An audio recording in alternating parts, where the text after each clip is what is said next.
Who are the students? This is going to be something that you will discover in the process of your workshop, of your class, but it's also something that you can start asking questions about to the teacher prior to your first visit. Some of the questions that I always like to find out as a teaching artist and when I've managed teaching artists is, how many students are in your class? What subject do you teach? Where are their connections to my art form and the subject being taught in the class? What is the demographic makeup of your students? I think especially in a city like New York, where I've done a lot of teaching artistry, you might have multiple languages spoken, first generation, native New Yorkers born and bred, and all of that is information and will also influence the way you teach and the pacing. For example, when I've gone to a school and I know that there are multiple English language learners in the classroom, I ask what the languages are to see if any of them are ones that I myself speak or are familiar with. Because then I'm going to very intentionally incorporate languages or incorporate words from those languages into my presentation or into my intro. Or I might even take an opportunity to ask somebody to translate for another student, which actually has happened multiple times, and it became a part of the exercise. Another great thing to take into consideration when you have English language learners in particular in the classroom, and if you don't speak more than one language yourself, that's fine. Just be especially mindful of the pacing. As someone who speaks 3 languages and I can fake about 5, one thing that I'm always hyper vigilant about when I'm listening to someone speaking in one of my other languages is I'm translating live. If I'm not fluent in it, I have to work extra hard to get every word. And sometimes I might be slower to respond. So as the person who's speaking, knowing that someone does not have the same native language as you, it would behoove you to speak slower, allow for some pauses, and ask clarifying questions. Sometimes you might need to repeat something and just break it down in simpler language, which is not the same thing as dumbing down. I really want to be clear about that. Simplifying something just makes it more accessible. And so if someone's learning a language, their vocabulary may not be as large as someone who's been born and raised speaking a language. It's just that simple. So use common words that are really easy to find, that are commonly used, maybe even colloquial ones, depending on where you are. And always ask and encourage folks to ask questions. Just even schedule in and factor in time in your lesson plan for questions. When you're timing it out, don't assume that something is only going to take 10 minutes. You want to make sure you're leaving room for interaction, for questions, and even just for discussion that might arise from whatever you're sharing. Another question I like to ask, if the teacher feels comfortable sharing, is if there are any special needs of the students that I should be aware of. Because sometimes that will influence, similar to when we have language differences, your pacing.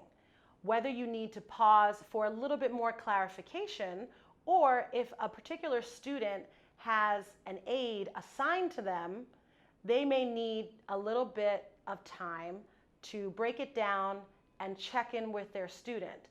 So you are kind of juggling a lot of things, but a lot of that can be taken care of by allowing space and letting there be pauses. Why do we ask all of these questions? It's really important to enter a space with respect. We, as teaching artists or visiting artists, are kind of like the fun aunties who get to come and visit and play with the kids and bring the treats and do the special trip. But the teachers who are there are building community, building trust, teaching these children all school year round, and they are creating a culture and a community. As visitors, we really need to respect that, acknowledge that there's a little bit of privilege in the fact that we can just pop in and then pop back out. And also just recognize that, you know, there's a pre-existing culture here, and we're lucky and we're grateful that they've allowed us to come in and share our art. Now, all of this is just things that we do in preparation in how we prepare and how we get ready to make the visit. So that way we can do it intentionally, respectfully, and just feel like we have as much information as we can and we're ready, while also trying to embrace a little bit of flexibility, because when you enter into a classroom, which is what I'm going to talk about next, sometimes things can get a little hectic or unexpected things can take place. So when you enter a classroom, the time of day actually matters. Are you the first period of the day? Are you right after lunch? Are you right before the end of the day? All of this will impact the energy level in the room, and it's helpful to know these things so that way you can also manage your expectations. One of the best pieces of advice I ever received when I was training to be a teaching artist was to not take personally some of the body language in the room. Especially when you're teaching early in the morning at like 7:30, 8 o'clock in the morning, you may have left much earlier to arrive at your destination. And some of these kids have been up for just as long as you have, or even longer.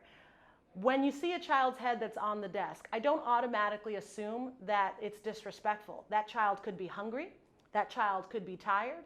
That child could have just, have a job after school and they stayed up late and they're just exhausted and it's the first period of the day and, maybe they dozed off for a second. When it comes to teaching and when it comes to young people in general, I don't believe in lazy and I don't believe in bad. What I do believe in is tired, stressed out, depressed, hungry, confused. Maybe there's a learning need that hasn't been addressed, and so that child is just kind of turning in on themselves. I try to assume the best and extend the benefit of the doubt to who's ever in the room, and I never try to make people leave the room based on any conceived assumptions that I might have. Because you come into these rooms with all of your experience and your beliefs, and you're entering into a community where they also have experience and beliefs. It's really important to also kind of take the temperature of the room. So this is going to bring us to one of my favorite things, some of my favorite icebreakers.